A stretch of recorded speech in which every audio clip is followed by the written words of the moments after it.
Without the ones like you, who work tirelessly to keep things running, everything would suddenly stop. Hospitals, factories, schools, and power plants, they all depend on you. No matter the weather, emergency, or time of day, you're the ones who get it done. At Grainger, we're here for you with professional-grade industrial supplies. Count on real-time product availability and fast delivery. Call, click Grainger.com, or just stop by. Grainger, for the ones who get it done. Introducing Uber Teen Accounts, an Uber account for your teen with always-on enhanced safety features. Your teen can request a ride when you can't take them. You'll get real-time notifications along the way. Your teen can feel a sense of independence. You can follow their entire route on a live tracking map. Your teen will get assigned the top-rated drivers. Thank you. You will get peace of mind. Add your teen to your Uber account today. Available in select locations. See app for details. Welcome to an all-new episode of Her Playbook, a podcast highlighting inspiring women in the world of sport. My guest today is a gold medal winning wide receiver, the inaugural recipient of the Rosie Brown Minority Coaching Fellowship, and Giants offensive quality control coach Angela Baker. Thanks so much for taking the time today. Thank you. I'm glad to be here. I'm glad to have you. I mean, first of all, we got to talk about your journey. You were an athlete growing up. You played high school basketball, softball, but how did football find its way into your life? So I played flag football growing up at my local Boys and Girls Club, playing with all the boys and mixed co-ed stuff, playing with my older brother. So I always kind of loved football, but there wasn't many opportunities. I played powder puff in high school, you know, the annual game, which was still enjoyable. Yeah, I played that. Right? I played that. It's a great game. Yeah, it is. You know, you learn to love it and enjoy it, but there wasn't opportunity. So I never really counted on football for, a long-term endeavor. But I was at Slippery Rock University my freshman year, and I wasn't playing a sport, which I had played sports all growing up continuously, right. Fall and spring and just nonstop. So when I was up there, I wasn't playing anything. In college, you think about getting into intramural sports and stuff like that, but it just wasn't as competitive and as formal as I kind of wanted. So I saw an ad for the Pittsburgh Passion, which was the women's professional tackle football team in Pittsburgh. I had gone to a game in the past whenever I was younger. My mom had a friend that was associated, so we went to it, and I knew about it but kind of forgot.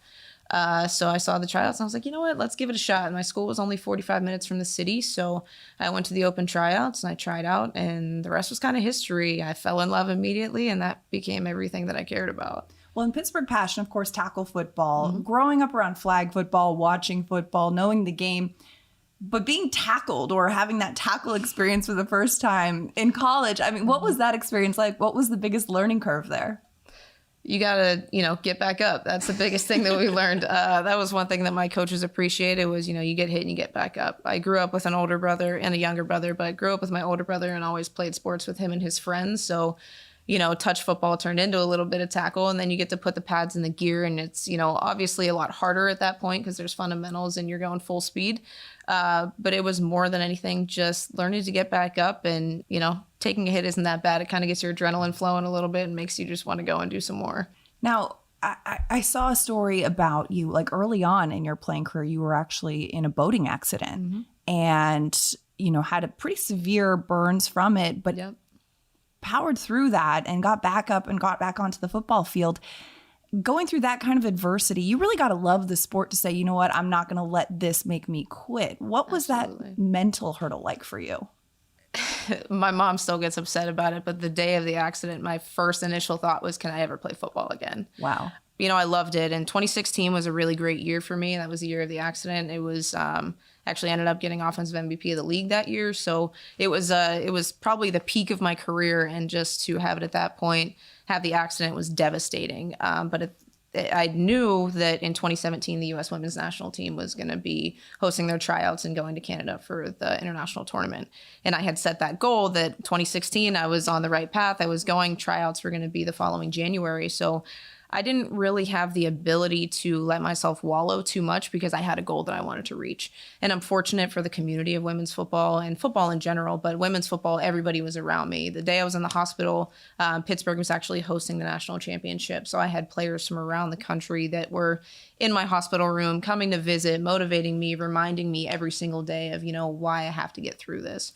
My family was extremely supportive, but I didn't really have time. And I think it worked out better that way. I had a goal in mind that I had 6 months to reach if I wanted to get to tryouts. So I talked to my doctors. I followed all of the, instructions that they had given me. I wore the compression garments and did the treatments and did all the things that they had told me to do. So I was guided in the right way. I followed instructions and just, I had people around me that were right by my side. And then very shortly after 2017, that first international level, how was that experience? Was it intimidating? Were you just confident and locked in? What was that like? It was definitely intimidating. It's nice because the way that it's scheduled out, you get to go through your full season first. So women's football, we play in the spring. We play normally April through July, with the championship being in July. So we were in full season at that point. So, I was kind of going. I had gotten through the fear of, my legs at that point. I had worn a lot of garments to make sure I didn't get turf burn or anything like that. But, I had the confidence of being back on the field, but then putting on the USA jersey and the red, white, and blue and going against other countries in 2017 was definitely an eye opener. Intimidating. Absolutely. You see these other countries and their top best players and, a selection of only 45 women that could represent the U.S. So it was an honor, but absolutely intimidating. I can imagine. Yeah. I can imagine. And you're like, oh, wow, this is a pretty big stage we're on here. Absolutely. So you played with the Pittsburgh Passion up until they kind of had to shut down for COVID. Yeah. At that point, you're kind of faced with what next. How do you pivot into coaching?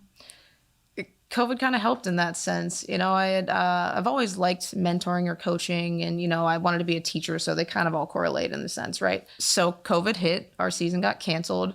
I was already starting to go back and finish my bachelor's degree at that point. So I had finished it online. And then I got a call from the Cleveland Browns about the Bill Walsh Diversity Internship. It was virtual that year, but I had the time to do it. I didn't have to choose between work. I didn't have to choose between playing. I didn't have to choose between anything else because there's nothing more that you could do but sit in your home, right? Right. Yeah.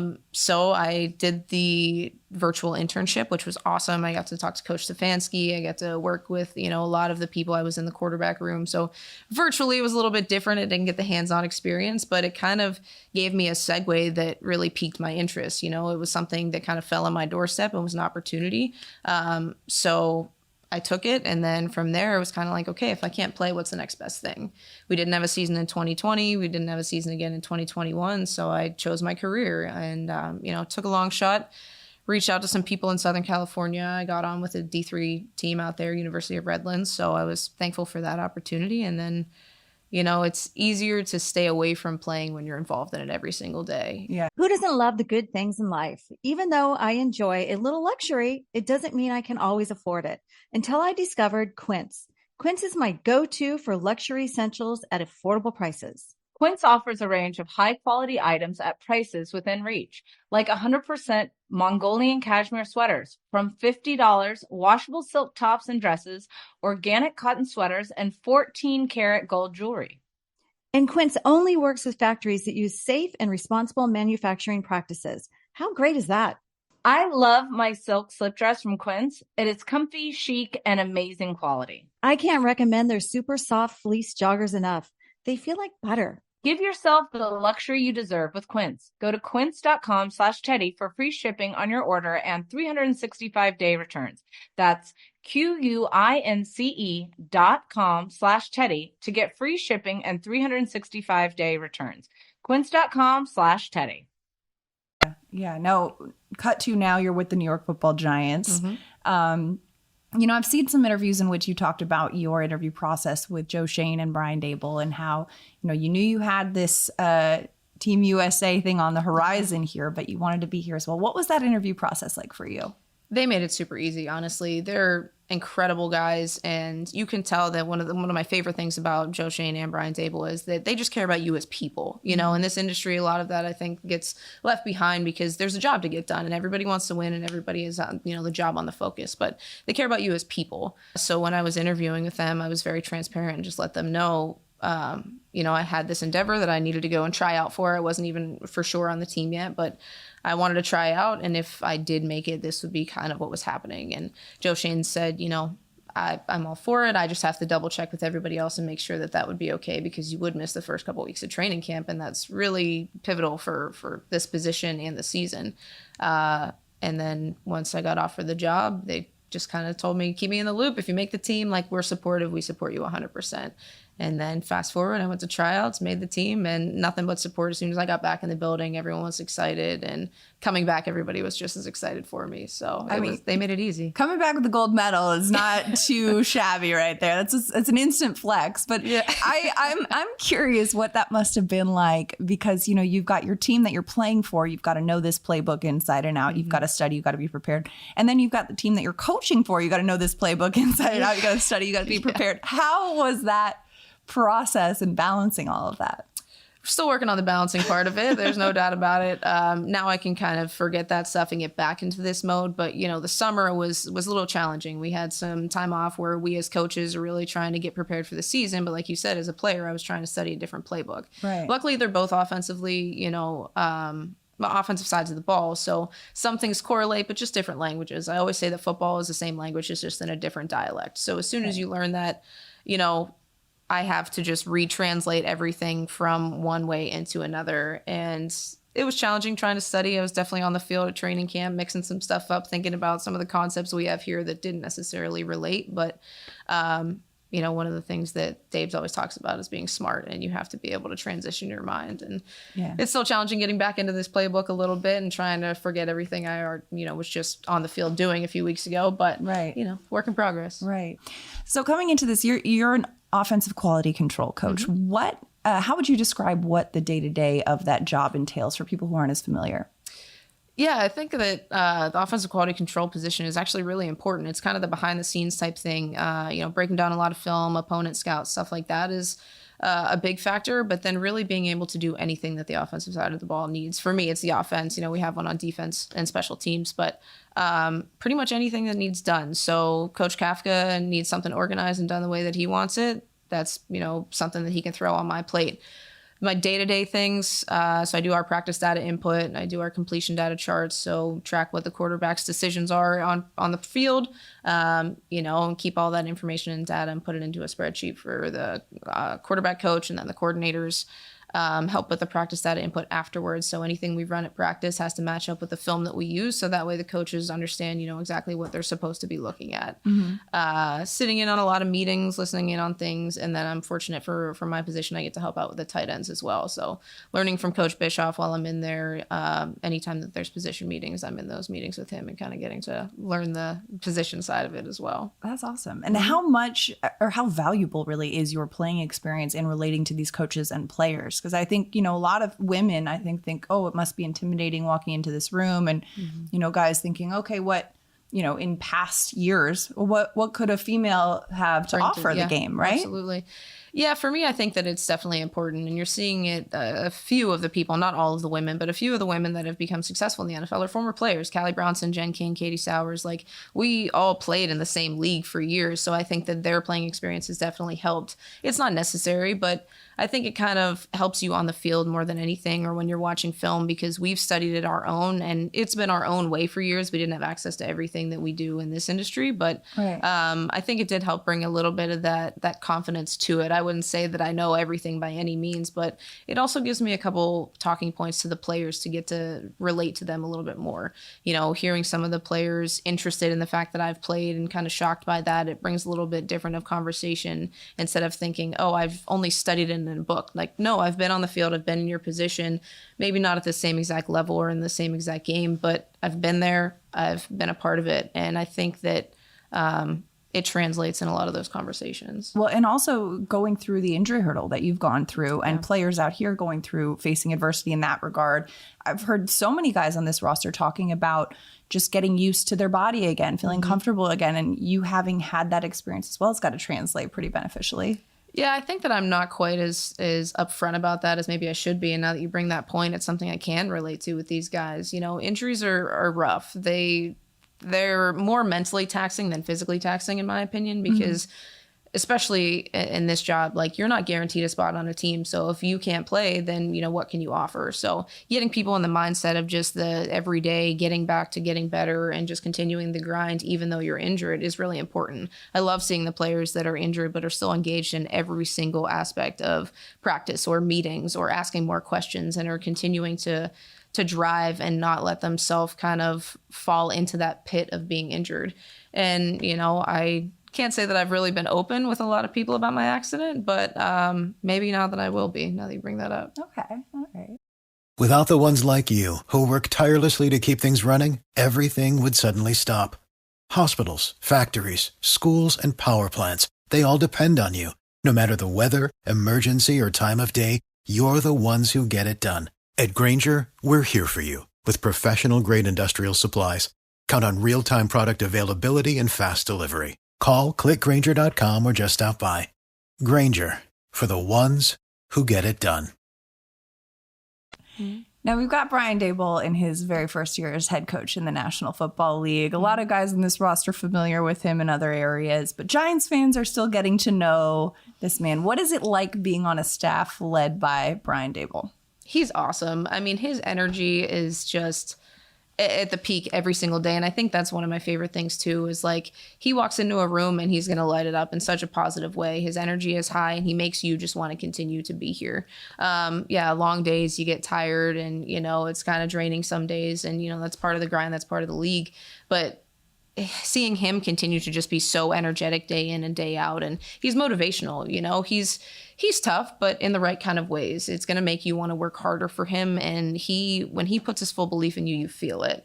And I feel that way in my position too. Whenever I first came here, he wants to teach me. He believes that I can do it, and he believes that I'm a part of this staff just like anybody else. So feeling that, I know that the players can feel that as well. And I think that he's going to light up the energy in New York City, which I think that we need. Yeah, he's definitely a ball of positive energy. Yeah, we love to see it. He walks into a room with all that good vibes. Mm-hmm. Last season, it was a record of 12 women who worked as full-time coaches in the NFL. Daboll's been super outspoken about lifting up people like you, like LY in this organization. I know there are a lot of women that you played with as well. Jennifer King, who's with the Washington Commanders as a running backs coach. Callie Bronson with Cleveland.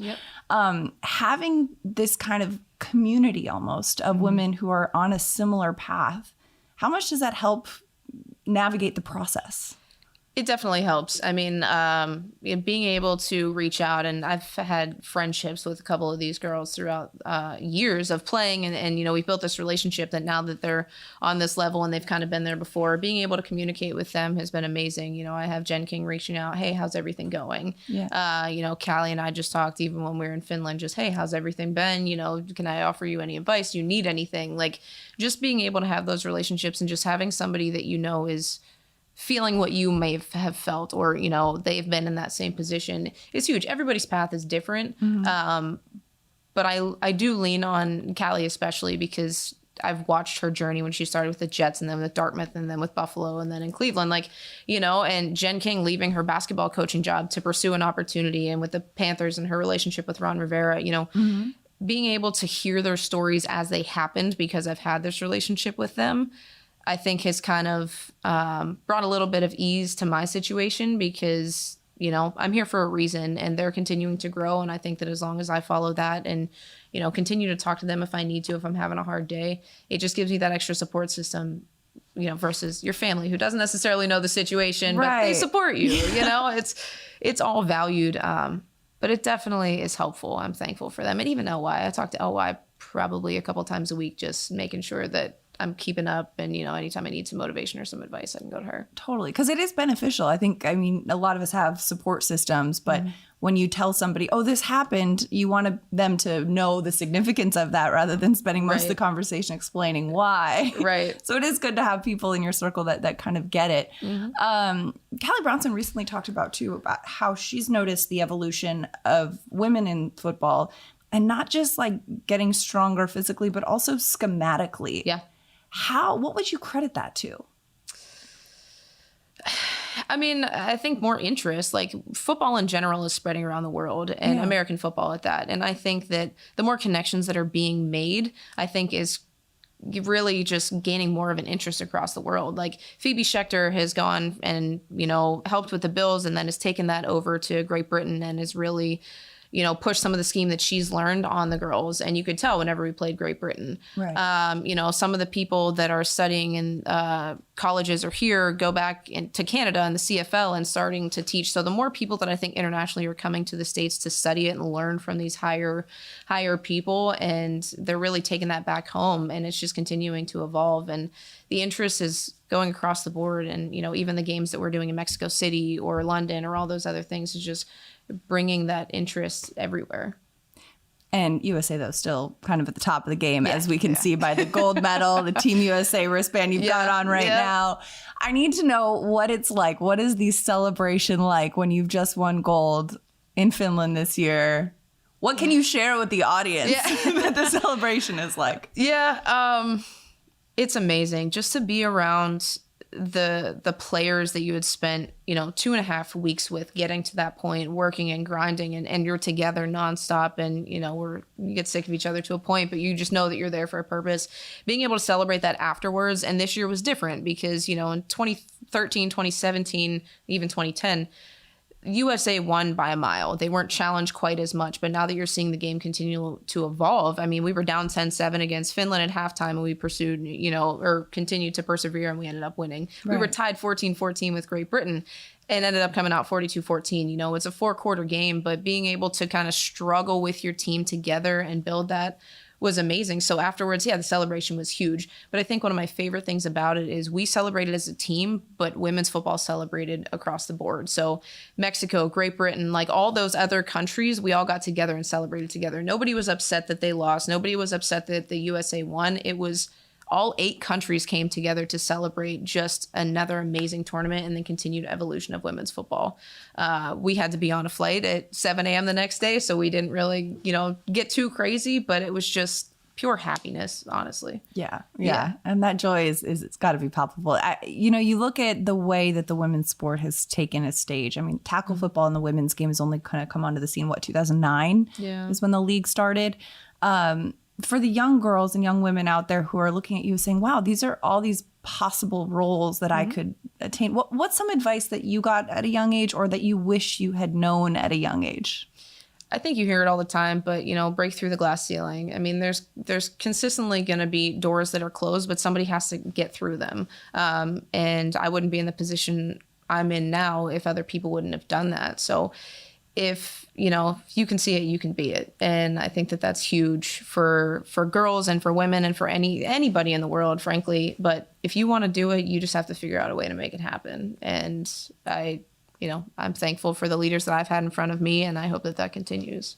Angela Baker, thank you so much for taking the time with us today here on Her Playbook. Thank you very much. Without the ones like you, who work tirelessly to keep things running, everything would suddenly stop. Hospitals, factories, schools, and power plants, they all depend on you. No matter the weather, emergency, or time of day, you're the ones who get it done. At Grainger, we're here for you with professional-grade industrial supplies. Count on real-time product availability and fast delivery. Call, click Grainger.com, or just stop by. Grainger, for the ones who get it done. Introducing Uber Teen Accounts, an Uber account for your teen with always-on enhanced safety features. Your teen can request a ride when you can't take them. You'll get real-time notifications along the way. Your teen can feel a sense of independence. You can follow their entire route on a live tracking map. Your teen will get assigned the top-rated drivers. Thank you. You will get peace of mind. Add your teen to your Uber account today. Available in select locations. See app for details.